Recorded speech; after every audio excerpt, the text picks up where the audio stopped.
नमस्कार साथियों, KVS academy में आपका स्वागत है। साथियों, डेली करंट अफेयर की क्लास में करंट अफेयर से रिलेटेड जो भी क्वेश्चंस होते हैं और उनके जो फैक्ट होते हैं उनको हम यहाँ एमसीक्यू के माध्यम से देखते हैं साथियों। और बताना चाहूँगा, अगर आप ये पीडीएफ डाउनलोड करना चाहते हैं तो वीडियो के डिस्क्रिप्शन बॉक्स में हमारे टेलीग्राम चैनल का लिंक अवेलेबल है साथियों, वहाँ से जाके आप इसको डाउनलोड कर सकते हैं। आइए साथियों, पहले क्वेश्चन की तरफ चलते हैं।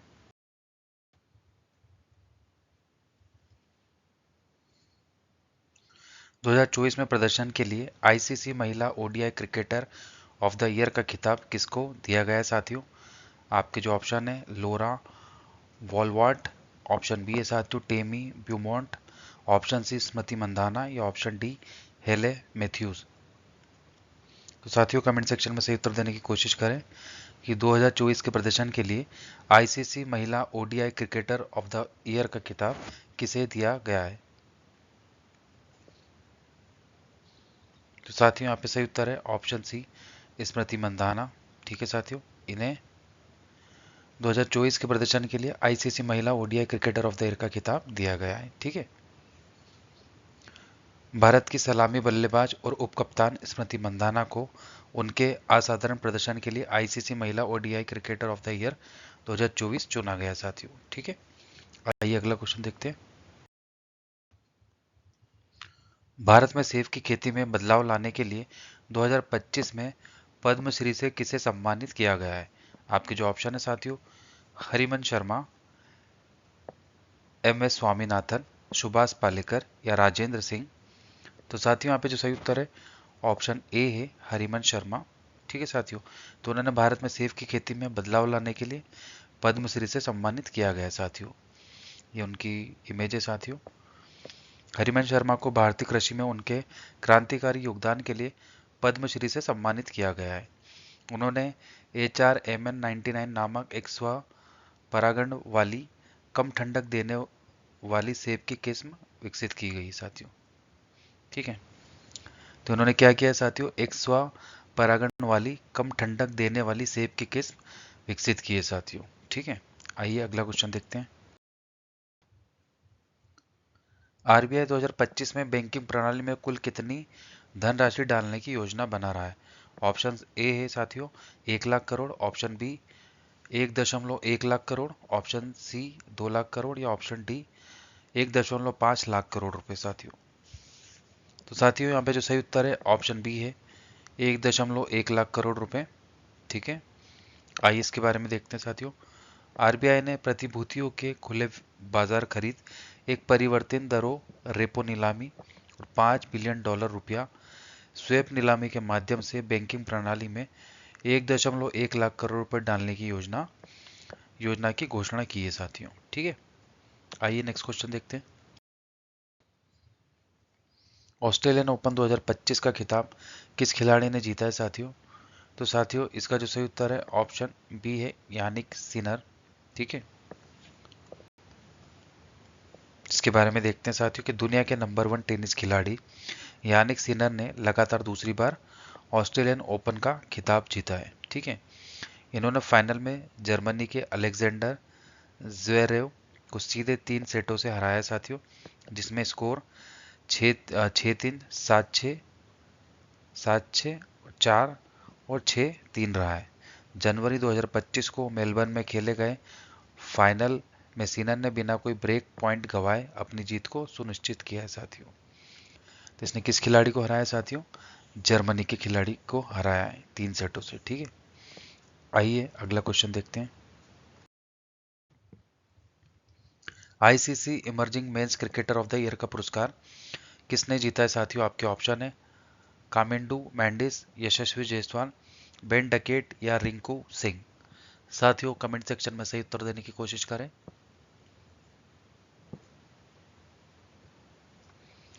साथियों, सही उत्तर है ऑप्शन ए कामिंडू मैंडिस। ठीक है। आइए इनके बारे में देखते हैं साथियों। यहाँ पे कामिंडू मैंडिस है साथियों। तो इनको ICC emerging men's cricketer of the year का पुरस्कार मिला है साथियों। श्रीलंका के इस 25 वर्षीय युवा बल्लेबाज ने अपने कैरियर की शुरुआत में ही टेस्ट क्रिकेट में अनूठी उपलब्धियां हासिल की हैं। ठीक है, अभी इनकी उम्र से 25 ही साल है। कामिंडू ने अपने पहले 8 टेस्ट मैचों में लगातार 8 अर्धशतक बनाए और ये उपलब्धि हासिल करने वाले पहले बल्लेबाज बन गए हैं। ठीक है, आइए अगला क्वेश्चन देखते हैं। हाल ही में भारत ने किस कार्यक्रम में पर्यवेक्षक राष्ट्र के रूप में शामिल हुआ है साथियों? आपके ऑप्शन है नाटो, यूरोड्रोन कार्यक्रम, एशियाई रक्षा सहयोग कार्यक्रम, संयुक्त राष्ट्र शांति मिशन। साथियों कमेंट सेक्शन में सही उत्तर देने की कोशिश करें। साथियों यहाँ पे जो सही उत्तर है ऑप्शन बी है, यूरोड्रोन कार्यक्रम। ठीक है, आइए इसके बारे में देख लेते हैं। तो भारत आधिकारिक तौर पर एक पर्यवेक्षक राष्ट्र के रूप में यूरोड्रोन कार्यक्रम में शामिल हो गया है, जो यूरोप के साथ उसके रक्षा सहयोग में एक महत्वपूर्ण कदम है साथियों। यह घोषणा संयुक्त आयुध सहयोग संगठन OCCAR द्वारा दी गई है। यह प्रयास यूरोपीय देशों के साथ रक्षा सहयोग बढ़ाने के लिए भारत की प्रतिबद्धता को दर्शाता है। ठीक है, आइए अगला क्वेश्चन देखते हैं। हाल ही में ICC umpire of the year पुरस्कार से किसे सम्मानित किया गया है साथियों? आपके ऑप्शन है रिचर्ड एलिंगवर्थ, नितिन मेनन, कुमार धर्मसेना या माइकल गफ। तो साथियों कमेंट सेक्शन में से उत्तर देने की कोशिश करें कि किसे ये पुरस्कार मिला है।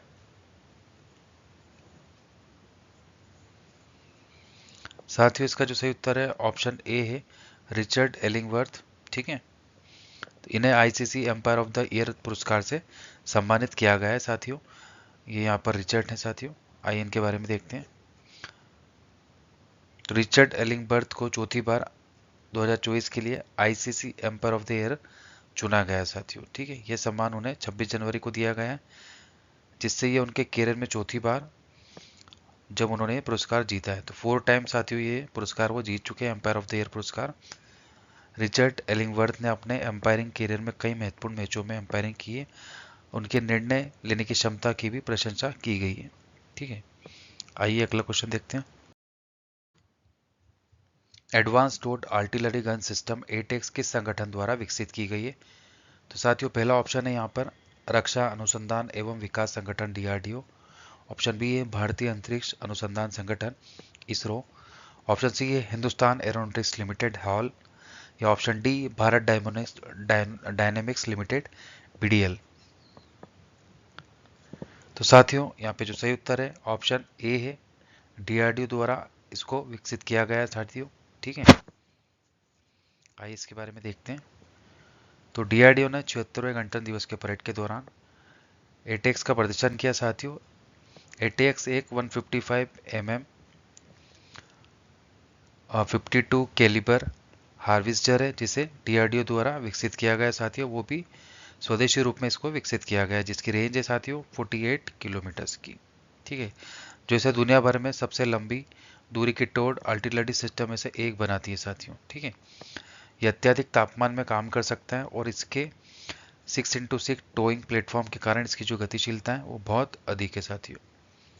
यह गन भविष्य की long range guided munition LRGM के साथ सटीक हमले करती है साथियों। ठीक है, तो इससे रिलेटेड क्वेश्चन बन सकते हैं साथियों।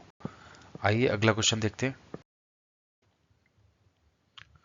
व्हाइट नेड टीट पक्षी, जिसे हाल ही में कपट्टा गुड्डा पहाड़ियों में देखा गया साथियों, किस देश का स्थानीय पक्षी है? ठीक है, इसकी फोटो साथियों आपके जो ऑप्शन है ऑस्ट्रेलिया, रूस, भूटान या भारत। तो साथियों कमेंट सेक्शन में सही उत्तर देने की कोशिश करें। व्हाइट नेप्ड टीट पक्षी किस देश का स्थानीय पक्षी है साथियों?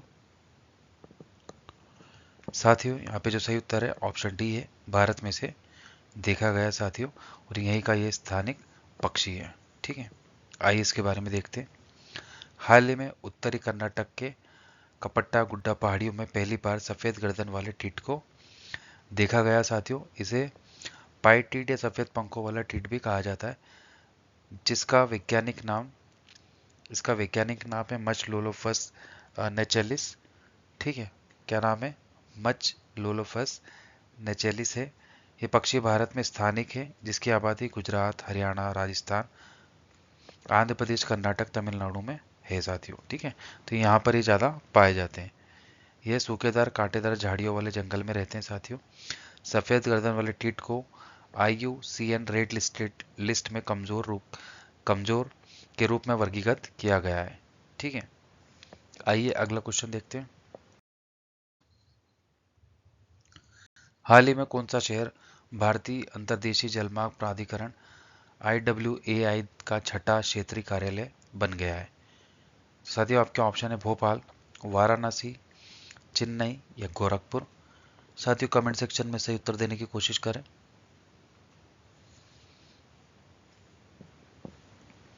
साथियों, यहाँ पे जो सही उत्तर है ऑप्शन बी है, वाराणसी।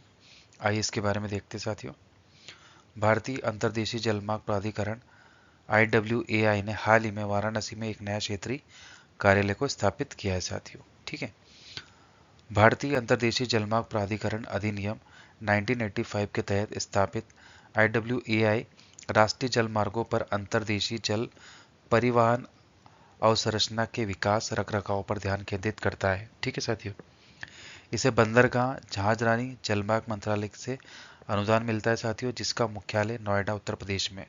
कहाँ पे साथियों इसका हेडक्वार्टर? नोएडा में। जबकि गुवाहाटी, पटना, कोचीन, भुवनेश्वर, कोलकाता में क्षेत्रीय कार्यालय भी है साथियों।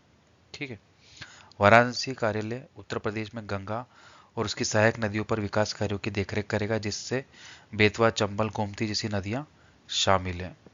ठीक है, आइए अगला क्वेश्चन देखते हैं। कौन सा बैंक क्लेरी 5 के NCRP एकीकरण समाधान को लागू करने वाला पहला भारतीय बैंक बन गया है? आपके ऑप्शन है साथियों Punjab national bank, bank of Baroda, bank of India या कैनरा बैंक। तो साथियों यहाँ पे जो सही उत्तर है ऑप्शन ए है, पंजाब नेशनल बैंक। ठीक है, आइए इसके बारे में देखते हैं साथियों। पंजाब नेशनल बैंक PNB क्लेरी 5 के national cyber crime reporting portal NCRP समाधान को एकीकृत करने वाला पहला भारतीय बैंक बन गया है साथियों। साइबर क्राइम शिकायतें प्रक्रिया को स्वचालित करने के लिए भारतीय साइबर अपराध समन्वय केंद्र I4C के साथ मिलकर यह समाधान विकसित किया गया था। ठीक है, इंटरनेट और मोबाइल बैंकिंग, ATM, UPI और NEFT, RTGS जैसे सभी खुदरा बैंकिंग चैनल पर काम करता है साथियों, जिसमें ग्राहकों की सुरक्षा के लिए स्वचालित ग्रहणाधिकारी अंकन, बुद्धिमान खाता फ्रीज और अनुकूलन योग श्वेत सूची शामिल है साथियों। क्लेरी 5 के CEO रीवी वर्गीस ने PNB के नेतृत्व की प्रशंसा करते हुए इस एकीकरण को भारतीय बैंकिंग नवाचार के लिए एक नया बेंचमार्क बताया साथियों। ठीक है, आइए अगला क्वेश्चन देखते हैं। हाल ही में राष्ट्रपति द्रौपदी मुर्मू ने वर्ष 2025 के लिए कुल कितने पद्म पुरस्कार प्रदान करने को मंजूरी दी है? तो साथियों यहाँ पे जो सही उत्तर है ऑप्शन सी है, 139 पुरस्कार। ठीक है, आइए अगला क्वेश्चन देखते हैं। हाल ही में राष्ट्रपति डोनाल्ड ट्रंप ने किससे आयातित सभी सामानों पर 25% टैरिफ की घोषणा की है साथियों? आपके ऑप्शन है भारत, चीन, जापान या कोलंबिया। साथियों जो सही उत्तर है ऑप्शन डी है, कोलंबिया। ठीक है, तो कोलंबिया पर डोनाल्ड ट्रंप ने जो भी आयातित सामान है सभी पर 25% टैरिफ की घोषणा की है। आइए अगला क्वेश्चन देखते हैं साथियों। एकीकृत पेंशन योजना UPS कब से लागू करने की मंजूरी दी गई साथियों? ऑप्शन है 1 फरवरी, 1 मार्च, 1 अप्रैल या 1 मई। तो साथियों कमेंट सेक्शन में से उत्तर देने की कोशिश करें कि किस दिन इसको लागू करने की मंजूरी दी गई है। तो साथियों यहाँ पे जो सही उत्तर है ऑप्शन सी है, 1 अप्रैल 2025 को एकीकृत पेंशन योजना UPS लागू करने की मंजूरी दी गई है। ठीक है, आइए नेक्स्ट क्वेश्चन देखते हैं। राजकोषीय स्वास्थ्य सूचकांक 2025 में सबसे खराब प्रदर्शन करने वाला राज्य कौन सा है? ऑप्शन है पंजाब, आंध्र प्रदेश, पश्चिम बंगाल या केरल। तो साथियों यहाँ पे जो सही उत्तर है ऑप्शन ए है, पंजाब। राजकोषीय स्वास्थ्य सूचकांक 2025 में पंजाब का सबसे खराब प्रदर्शन रहा है साथियों। ठीक है, आइए अगला क्वेश्चन देखते हैं। इस राज्य ने 26 जनवरी को मुख्यमंत्री मोबाइल ऑपरेशन थिएटर लॉन्च किया साथियों? ऑप्शन है असम, त्रिपुरा, मिजोरम या नागालैंड। साथियों कमेंट सेक्शन में से उत्तर देने की कोशिश करें कि किसके द्वारा मुख्यमंत्री मोबाइल ऑपरेशन थिएटर लॉन्च किया गया है। साथियों सही उत्तर है ऑप्शन डी नागालैंड। ठीक है, नागालैंड राज्य के द्वारा 26 जनवरी को मुख्यमंत्री मोबाइल ऑपरेशन थिएटर लॉन्च किया गया है साथियों। आइए अगला क्वेश्चन देखते हैं। हाल ही में किसके द्वारा भारत का पहला एयर टैक्सी प्रोटोटाइप पेश किया गया है साथियों? आपके ऑप्शन है SpiceJet, AirAsia, Go Air, Sarla Aviation. तो साथियों सही उत्तर है ऑप्शन डी सरला एविएशन। ठीक है, इसके द्वारा भारत का पहला एयर टैक्सी प्रोटोटाइप लॉन्च किया गया है। ये उसकी इमेज है साथियों।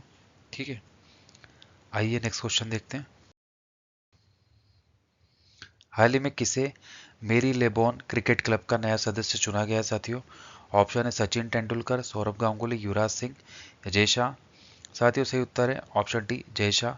जय शाह को मेरी लेबोन क्रिकेट क्लब का नया सदस्य चुना गया है साथियों। ठीक है, आइए अगला क्वेश्चन देखते हैं। हाल ही में राष्ट्रपति ने भारत के किस पूर्व मुख्य न्यायाधीश को पद्म विभूषण पुरस्कार से सम्मानित को करने की मंजूरी दी है साथियों? तो साथियों जो सही उत्तर है यहाँ पर ऑप्शन डी है न्यायमूर्ति JS खेहर। ठीक है, इन्हें पद्म विभूषण पुरस्कार से सम्मानित करने की मंजूरी दे दी गई है। ठीक है, राष्ट्रपति द्वारा। आइए अगला क्वेश्चन देखते हैं। अमेरिका के राष्ट्रपति डोनाल्ड ट्रंप ने किस खाड़ी का नाम बदलकर अमेरिका की खाड़ी कर दिया है? आपके ऑप्शन है अलास्का की खाड़ी, मेक्सिको की खाड़ी, कैलिफोर्निया की खाड़ी या होंडुरास की खाड़ी साथियों। साथियों कमेंट सेक्शन में सही उत्तर देने की कोशिश करें कि डोनाल्ड ट्रंप ने किस खाड़ी का नाम बदलकर अमेरिका की खाड़ी कर दिया है। साथियों जो सही उत्तर है ऑप्शन बी है मेक्सिको की खाड़ी। ठीक है, यह है साथियों यहाँ पर गल्फ ऑफ मैक्सिको। ठीक है, तो इसका नाम बदलकर ट्रंप ने अमेरिका की खाड़ी कर दिया गया है साथियों। ठीक है, आइए अगला क्वेश्चन देखते हैं।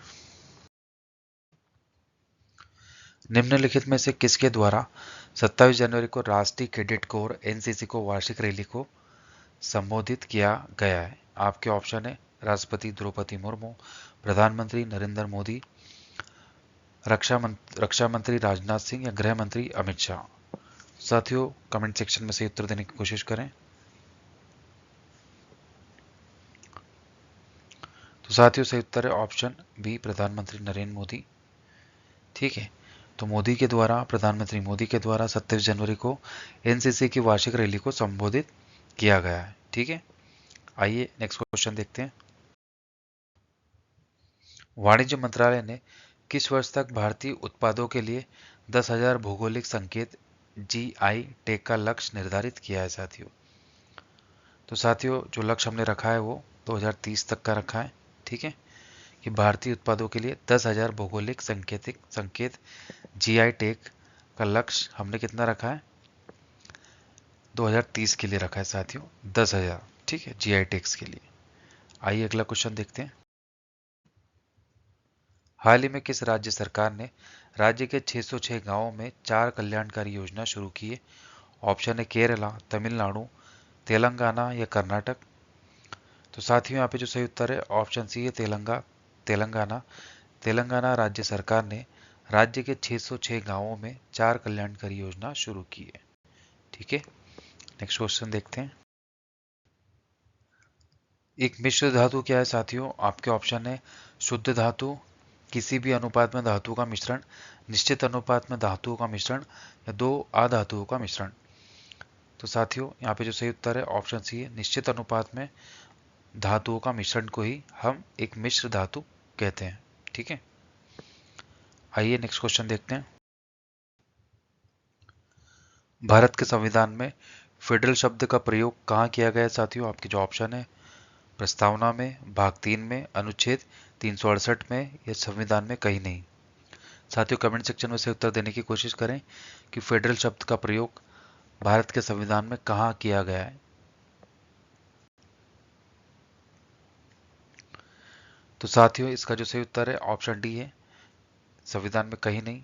तो फेडरल शब्द कहीं पर भी हमारे संविधान में यूज नहीं हुआ है साथियों। ठीक है, तो साथियों आज का सेशन यही समाप्त होता है। आपको ये क्लास कैसी लगी साथियों बिल्कुल कमेंट सेक्शन में बताएं। अगर आपको ये वीडियो अच्छा लगता है आप इसको लाइक करें, हमारे चैनल को सब्सक्राइब करें। कल फिर मिलते हैं साथियों करंट अफेयर की क्लास में।